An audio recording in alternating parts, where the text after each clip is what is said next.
Qu'est-ce que c'est qu'un poème de promenade?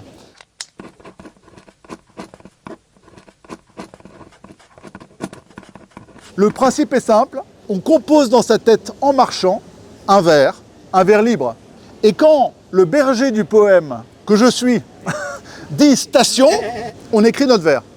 Et puis à la fin de la promenade, on va lire le poème, je vais lire le poème qui sera constitué de tous nos vers. Et à certaines stations, Benjamin Guérin partagera avec nous sa poésie. Les loups se sont installés au plus haut des montagnes pour se rapprocher du ciel, assis durant des jours, assis durant des siècles, méditant à s'en détacher la tête pour la lancer en l'air, qu'elle y dévore ainsi chaque semaine un morceau de plus du cercle lunaire. J'entends encore les paroles de la forêt sur ce chemin traversé de lumière et de pénombre froide, dans les feuilles mouillées, dans les plumes de l'oiseau bleu, crissant lorsqu'il gémit, pour prévenir de son râle ceux qui prêtent l'oreille à la vie des bois. J'accueille, au plus profond de mon être, les résonances de ce monde.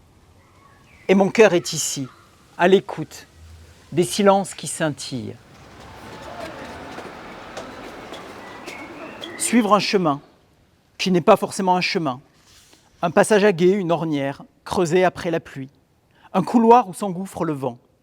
Aller à gauche plutôt qu'à droite et songer aux routes que l'on ne prendra pas.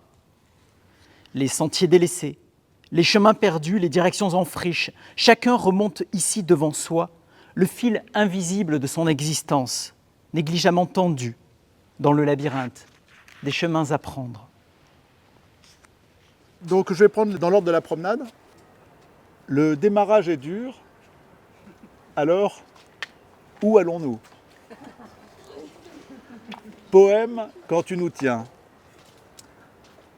Incompréhensible peut-être l'humain. J'ai soif. Moulin de Belleville, as-tu ton Don Quichotte?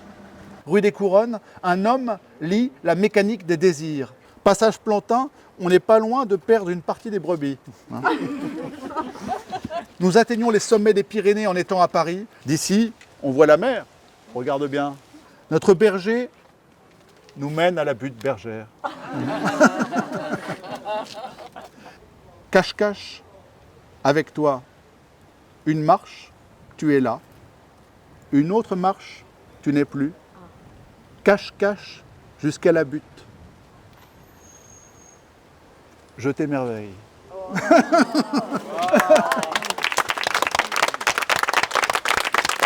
Bravo.